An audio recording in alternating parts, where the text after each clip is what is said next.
Hello everyone, welcome to our channel study किया। दोस्तों, study किया चैनल में आपका बहुत बहुत स्वागत है। पिछले कुछ वीडियोस में हम चैप्टर 4 की मैथ्स को कवर करते हुए आ रहे थे। रिवीजन क्लास हमारी चल रही है बैच 2023 और 2024 के लिए। चैप्टर 1 से लेकर चैप्टर 4 तक हमने बहुत अच्छे से कवर किया हुआ था। आज की वीडियो में हम स्टार्ट करने वाले हैं चैप्टर 5 समांतर श्रेणियां अर्थमेटिक प्रोग्रेशन। ठीक है, किस बैच के लिए? बैच 2023-24 के लिए बेसिक और इम्पोर्टेंट क्वेश्चन के साथ ही। ठीक, देखिए क्या है हमारे पास समांतर श्रेणियां, बात करेंगे हम। अच्छा, एक बात बता दूं, अगर ऑफलाइन बैच अगर आप ज्वाइन कर रहे हैं तो राइस कोचिंग के नाम से हमारा ऑफलाइन बैच है, और अगर ऑनलाइन आप पढ़ रहे हैं तो यूट्यूब में स्टडी किया के नाम से। किस लिए ज्वाइन करनी है? आपको रेगुलर क्लासेस मिलने वाली है, डाउट सेशन मिलने वाला है, ऑफलाइन और ऑफलाइन दोनों क्लासेस मिलने वाली है। अगर आप घर पे बैठ के भी अगर ज्वाइन करना चाहते हैं तो ऑफलाइन भी हम पढ़ा देते हैं। आप इंस्टीट्यूट आ जाइए, ऑफलाइन पढ़ लीजिए, और अगर ऑनलाइन पढ़ना है तो बढ़िया ऐप डाउनलोड कीजिए, या फिर यूट्यूब में तो चल ही रहा है, वहां से आप करिए। प्रीवियस ईयर पेपर आपको बता देंगे, कुछ डेली प्रैक्टिस पेपर आपको मिलेगा, वीकली टेस्ट हर हफ्ते चल रहा है, वीकली टेस्ट तो चल ही रहा है, समझ लो।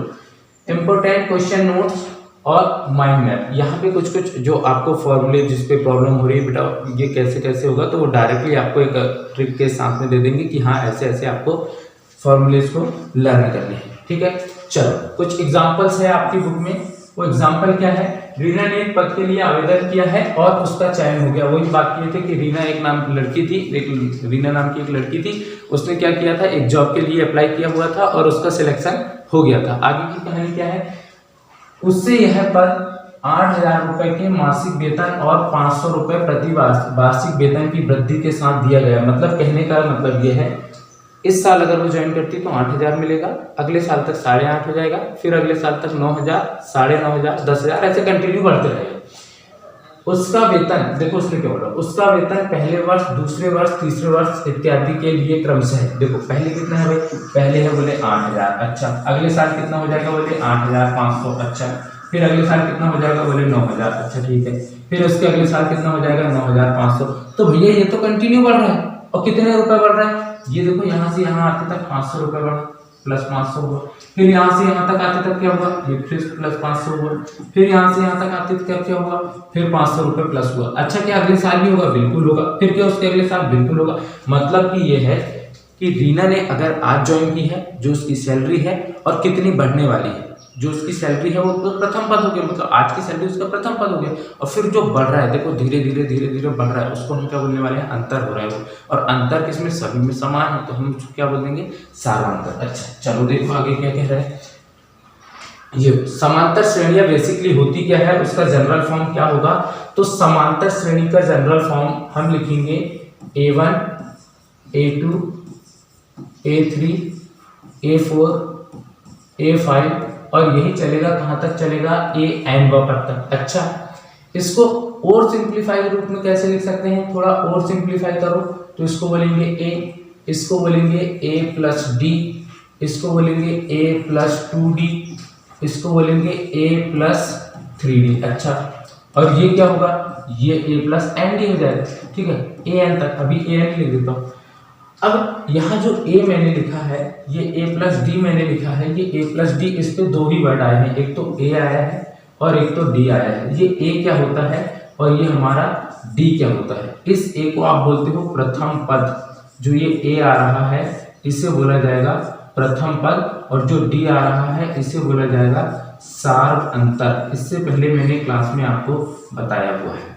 जो A होता है वो प्रथम पद होता है और जो D होता है वो सार्वंतर होता है। अच्छा, इससे क्वेश्चन अभी हमारे पास कैसे बनने वाला है?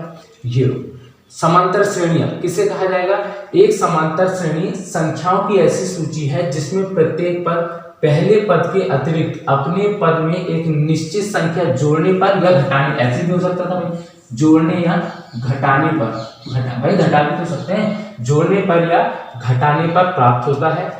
यह निश्चित संख्या जो है वो AP का सार्वंतर, कॉमन डिफरेंस लिखा है, कॉमन डिफरेंस कहलाता है। जो हमने लिखा था ना ये D जो आया था ये सार्वंतर, ये कॉमन डिफरेंस कहलाता है। ठीक है, चलो आगे क्या है? बोला है सार्वंतर धनात्मक, ऋणात्मक या शून्य हो सकता है। सार्वंतर जो है वो धनात्मक भी हो सकता है, ऋणात्मक भी हो सकता है और शून्य भी हो सकता है। जनरल फॉर्म देखो ये लिखा है A+D, A+2D, A+3D, और यही आगे तक चलता रहेगा। देखो डॉट डॉट लगा मतलब आगे तक चलता रहेगा। एक समांतर श्रेणी को निरूपित करती है जहां पहला पद क्या है भैया ए है और सार्वंतर क्या है डी है, और एपी का जो व्यापक रूप होगा उसे क्या बोल रहे हैं भैया इस प्रकार से। एपी का जो व्यापक रूप कहते हैं इसे जो है एपी का व्यापक रूप कहते हैं। अच्छा अब क्वेश्चन बनेगा कैसे, क्वेश्चन बनेगा कैसे, तो एक्सरसाइज 5.1 आप देखने वाले हैं। एक्सरसाइज 5.1 का क्वेश्चन नंबर फर्स्ट आपको क्या देखने को मिलेगा, क्वेश्चन बोलेगा निम्नलिखित स्थितियों में किन स्थिति संबंध संख्याओं की सूची है एपी है और एपी है तो क्यों। अच्छा ठीक है बता देंगे क्यों है भैया। फर्स्ट क्वेश्चन हमें कहता है कि प्रत्येक किलोमीटर के बाद टैक्सी का किराया, जबकि प्रथम किलोमीटर के लिए टैक्सी का किराया 15 रुपए। अच्छा प्रथम किलोमीटर के लिए, प्रथम किलोमीटर के लिए टैक्सी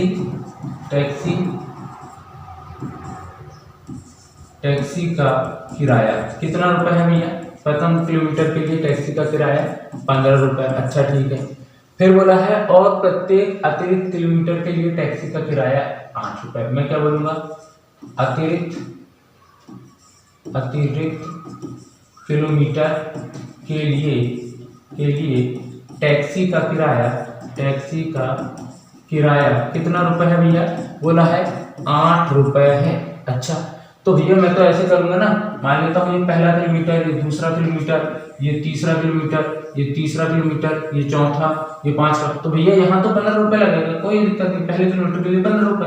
यहाँ क्या होगा, यहाँ 15 प्लस 8 मतलब 15 रुपए तो लगेगा ही लगेगा और 8 रुपए एक्स्ट्रा लग जाएगा। अच्छा ठीक है, यहाँ पे क्या होगा 15 रुपए तो लगेगा ही लगेगा और फिर क्या होगा, देखो पहला दूसरा तीसरा, भैया यहाँ पे यहाँ तक आते आते 8 तो लग ही रहा था और यहाँ और आते आते 8 और लग जाएगा।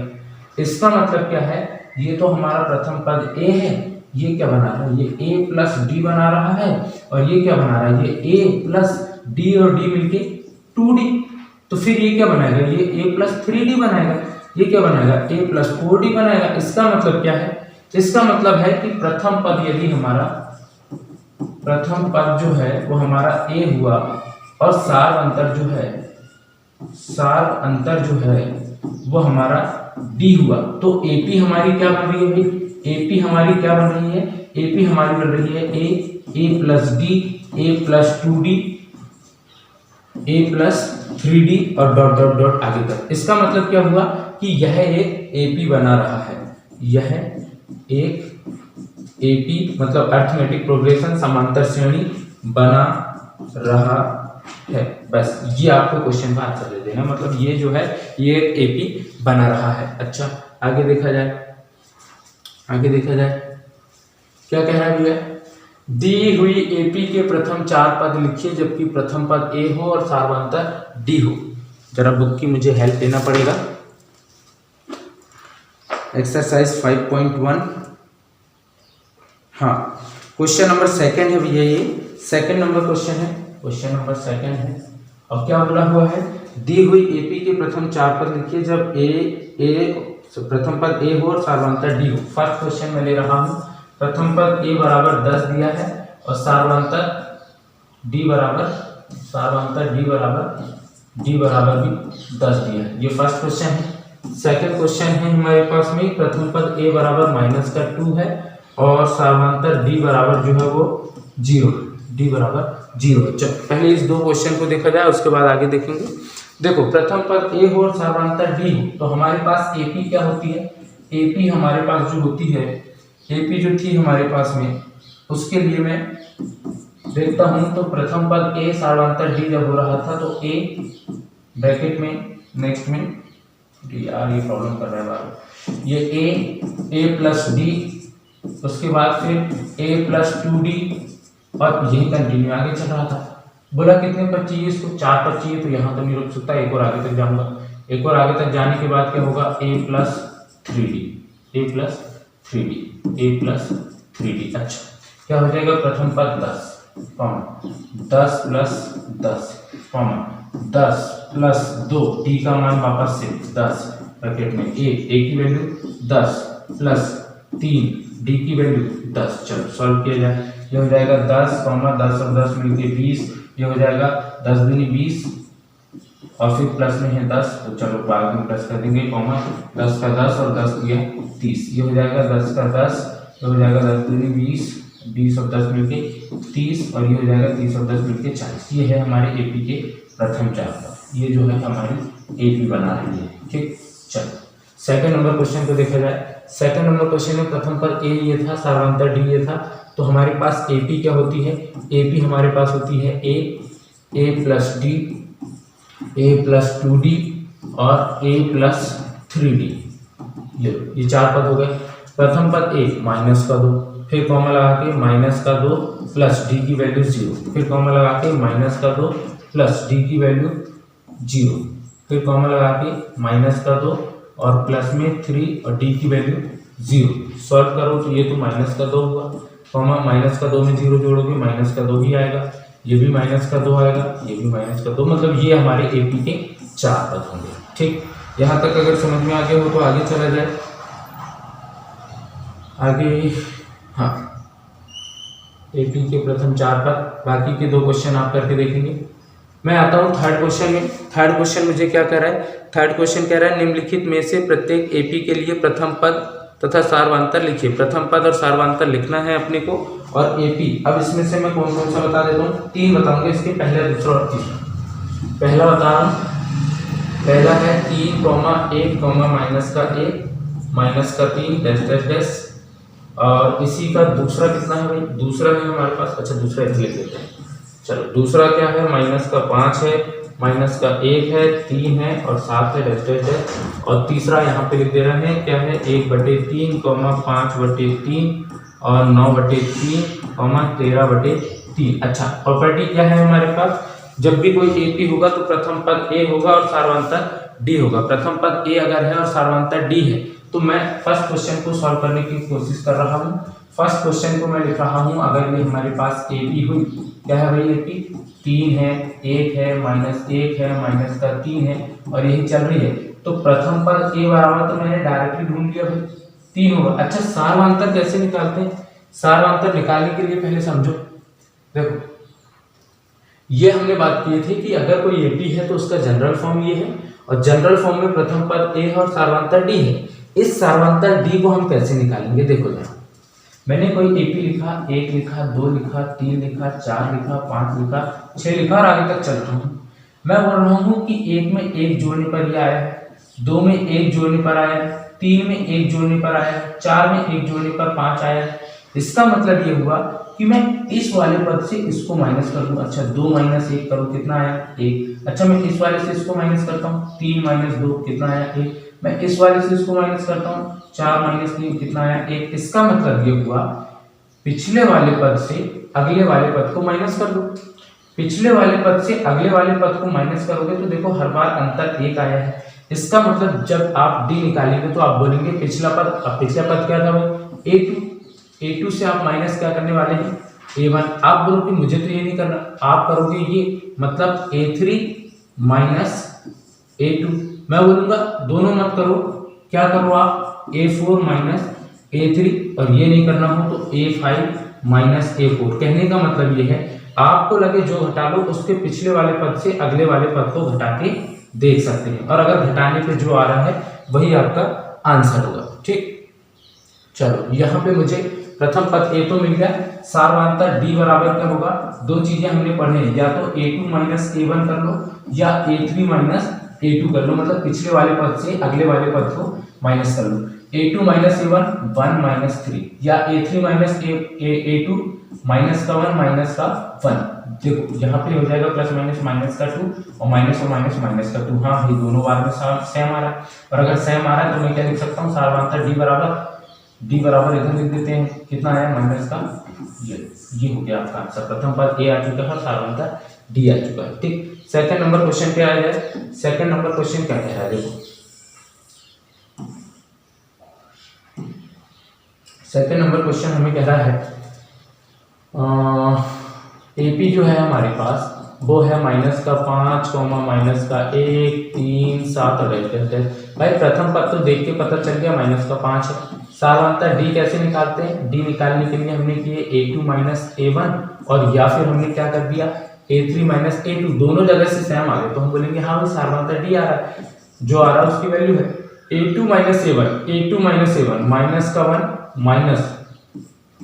माइनस का 5, या फिर आप क्या करने वाले हो A3 माइनस A2 मतलब 3 माइनस माइनस का 1 सॉल्व करो, ये हो जाएगा D बराबर माइनस का 1 माइनस माइनस मिलके प्लस का 5, ये हो जाएगा 3 माइनस माइनस मिलके प्लस का 1, 5 में से 1 गया तो ये आया है 4 और ये भी आया है 3 और 1 मिलके 4। अच्छा मतलब D बराबर 4 आ चुका है, तो प्रथम पद A बराबर माइनस का 5 और सार्वधातुक D बराबर 4, ये आपका आंसर हो जाएगा। बताए यहाँ तक किसी को समस्या हो तो पूछे, यहाँ तक किसी को समस्या नहीं? चलो थर्ड क्वेश्चन किया जाए। थर्ड क्वेश्चन करने के लिए थोड़ा सा जगह चल दिख जाएगा मुझे लग रहा है। हाँ थर्ड क्वेश्चन के लिए एपी जो हमें दी गई है वो हमें दी गई है 1/3, 5/3, 9/3, 13/3। अच्छा मैं क्या इसका प्रथम पद A बराबर, प्रथम पद जो मेरा A होना चाहिए, क्या मैं इसको ये लिख सकता हूँ कि प्रथम पद A बराबर 1/3 और सार्वधातुक D बराबर क्या होता है A2 माइनस A1, या फिर क्या होता है A3 माइनस A2। जब मैं ये करूँगा तो D बराबर A2 माइनस A1 5/3 माइनस 1/3, या फिर मैं क्या कर सकता हूँ 9/3 माइनस 5/3, क्या हो जाएगा D बराबर 5। देखो हर समान है, हर समान है, अगर हर समान है तो अंश की संख्याएं जुड़ जाती है या घट जाती है, मतलब 5 माइनस 1 या फिर 9 माइनस 5/3, क्या हो जाएगा D बराबर 5 में 1 गया 4/3 और ये भी आ रहा है 4/3, मतलब प्रथम पद A बराबर आ चुका है मेरा 1/3 और सार्वधातुक D बराबर मेरा जो आ रहा है वो आ रहा है 4/3। चलो यहाँ तक किसी को समस्या हो तो पूछ ली जाए। अगला क्वेश्चन आप करेंगे इसी में, क्वेश्चन नंबर 4 पे हम आएंगे। क्वेश्चन नंबर 4 हमें क्या कह रहा है, निम्नलिखित में से कौन कौन एपी है, यदि कोई एपी है तो उसका सार्वधातुक लिखिए और उसके प्रथम 3 पद लिख दीजिए। भैया पहले तो चेक करना है कि कौन कौन सा एपी है, और अगर एपी अगर हमारा बना दिया तो एपी बनाने के बाद हम क्या करने वाले हैं, उसका सार्वधातुक लिखने वाले हैं प्रथम 3 पद। फर्स्ट और सेकंड में करा दे रहा हूँ, बाकी नीचे के तो आप करेंगे नहीं, 6 शुरू के 6 क्वेश्चन आप कर लें सफिशिएंट है आपके लिए। मैं फर्स्ट और सेकंड करा रहा हूँ। फर्स्ट क्वेश्चन मेरे पास है 2 4 8 16 डैश डैश डैश, और इसी का सेकंड क्वेश्चन है मेरे पास में, इसी का जो सेकंड क्वेश्चन है वो है 2 5/2 3 7/2 और डैश डैश डैश। देखो कंडीशन के अकॉर्डिंग मुझे क्या करना है, कंडीशन के अकॉर्डिंग मुझे करना है जो मेरे पास एपी है पहले तो उसे लिखने का प्रयास करो। जो एपी में लिखूंगा तो 2 लिखूंगा, 4 लिखूंगा, 8 लिखूंगा, 16 लिखूंगा, डैश डैश डैश। मैं क्या देख रहा हूँ कि प्रथम पद तो मेरा ए आ रहा है, प्रथम पद ए कितना आ रहा है, प्रथम पद ए मेरा आ रहा है। तो अच्छा सार्वधातुक डी कैसे निकालते हैं, मैंने बोला था कि A2 माइनस A1 कर लेना, या फिर इसी के बराबर क्या कर सकते हैं, या इसी के बराबर हम कर सकते हैं A3 माइनस A2। अच्छा सॉल्व किया जाए, A2 माइनस A1 4 माइनस 2, या फिर हम क्या कर सकते हैं A3 माइनस A2 मतलब कि 8 माइनस 4। जब इसको सॉल्व किया मैंने तो D बराबर 4 माइनस 2 मतलब आया 2, फिर यहाँ पे 8 माइनस 4 ये तो 4, अरे यार ये तो बराबर ही नहीं आया, बराबर नहीं आया तो मैं क्या बोल सकता हूँ कि 2 जो है वो बराबर नहीं है 4 के, मतलब कि जो सार्वधातुक D है, सार्वधातुक D है ये बराबर नहीं आ रहा है किसी भी संख्या के। तो मैं क्या बोलूँ, ऐसे नहीं बोलते, ऐसे बोल देते हैं कि सार्वधातुक इसका बराबर नहीं है, हम बोल देते हैं सार्वधातुक बराबर नहीं है, बराबर नहीं है। और अगर सार्वधातुक बराबर नहीं है तो हम क्या बोल देंगे, यह अतः यह